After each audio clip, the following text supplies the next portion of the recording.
PJ. Yes, PJ's in the Kliq. PJ's first road trip as Baldo Montoya was with me. And I knew him when he was doing jobs. His first win on TV was because of me. He pinned Mike Rotunda, IRS, in the gimmick when they were doing the Kill Kid thing, when Kid beat me. Yes, he's Kliq. His first road trip, I did the Kurt Hennig thing, like, yeah, you're with me, young guy, you know, instead of making him drive. And then it's like the Kurt, here, take this. What is it? Just take it. Take it. I remember we were in Burlington, Vermont, where I think the University of Vermont is. So it's like a sweet little town, and we were in some bar that was downstairs. And I remember as we're leaving the bar, he falls up the stairs, and these young college dudes are bouncers. They're all laughing. I said, "What are you laughing for? He's driving." And they just laughed. I mean, I feel kind of guilty sometimes for being the guy who introduced him to pills and stuff, but yeah, he's Kliq through and through. Well, it's good to know that part's kind of been erased from the Kliq history. The heat with Shane was, see, I get mad at you if you're not a good performer. Like if I have to work for you and with you and you suck, then you have heat with me. He came in with the reputation as being great. And my role as Razor was, I always say it was like being Tito Santana. I was upper middle babyface. If you went through me, you would work with Kev or Shawn Michaels. If you couldn't have a good match with me, you went down. And he came in, and I'm thinking, well, I could just do with him the stuff I did with Shawn, because he's kind of the same size, probably the same kind of athlete. No, not near. He's slow. He's heavy. I think he's so overrated. Well, he said this, so Ramsey. No, I'm sure he buried me. Well, it's more a Kliq thing. Yeah, he buried we're holding guys down, doing this. No, bro. It's a Carl Oulet story. Back to the hotel that night, the days in Montreal. And as we're walking into the room, the Kliq walks in behind us and taps me on the shoulder and said, "Hey, we're in the room, whatever. We're getting pizza and beer. Come on down, we want to talk to you." So I go down to the room, and as I walk in, they're talking about this thing with Carl.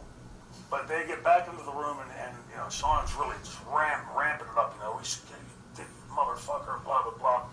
And Shawn goes, "I know. Let's call Vince and have him fire him." And as Kevin went to pick the phone up, I forget which one it was, but it was either Shawn or Ray's one. I said, "No, hold on a second." They put the phone back down. I said, "Let's think about this.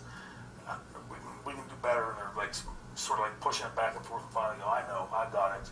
Let's have Vince McMahon starving for 2 years."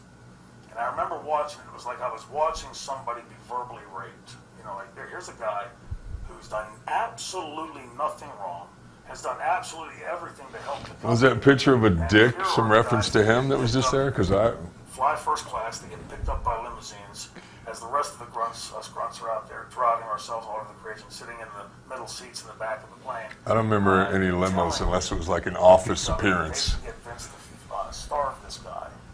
But it's only trying to feed his family like anybody else is. And who's he talking about? Carl, one of the Carl Oulet, yeah. Yeah. No. Enough of this. He's just going to go on and on. I mean, I don't get what his beef is. I don't ever remember ever saying to Vince, "Don't pay this guy, don't do shit, don't do any of that." But some of these guys revel in this, and he's smart enough to know that if he talks shit about the Kliq, that it's controversial, and people will remember who he is. Well, he put on his Dean gimmick, Dean cap, and graded you. Oh, he was so fucking brutal. He was so brutal. His first Europe tour. Only because I worked with him. I'd seen him in the past when he would go, when he was in the AWA and the Diamond Stud. He certainly has the capacity to go, or had the capacity. But as of late and towards the end of his career, and the bulk of his time on top, I'd say work rate was, B minus. But when that said, when he wanted to go. He could do it. He had the ability. Promos, I personally just was never into the whole fake, Cuban, whatever it was. It just seemed, and that's not a slap at him, it's a slap at the WWE. It's that whole cornball, cartoon character thing. Yeah, it's not near as legit as that Dean thing. Being able to go out and maintain a crowd's audience, an audience's attention rather.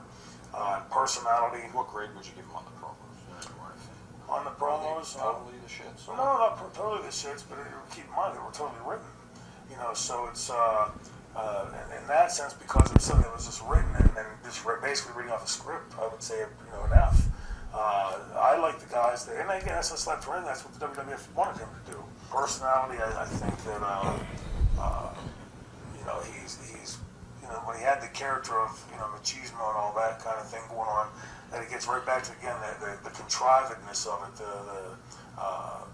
the canned aspect of it. I didn't like, so I would say you know, a C at best on that. Would you like to grade Shane on the above? I don't harbor any ill will towards these guys. No, you don't have to give ill will, but a report card. I just think, wow, super overrated and didn't deliver. He came in with huge expectations and fell short. And he, to the point where one time, like on the Europe tours, you kind of had to earn your seat in the back of the bus. And so, but he was new, so everybody's working with him. I got to work with him. So I'm thinking, fuck yeah, I want this guy to fit in and get over and shit, you know, because I got to carry this fucker around. But I remember by the end of the tour, like one time, Yoko was one of the big leaders of the locker room, and we're sitting in the back of the bus, and Shane is real happy to be Shane. He goes on and on about Shane, and so he's talking this and that. And one time Yoko went, man, why don't you just shut the fuck up and do what Razor wants you to do?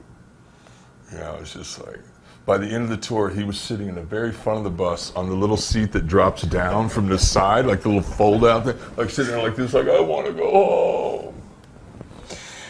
Roger Rutherford, hey Scott, big fan. I was curious about the reaction of the ECW locker room when you showed up there, and Shane Douglas said he pretty much ran you off. Thanks for shooting.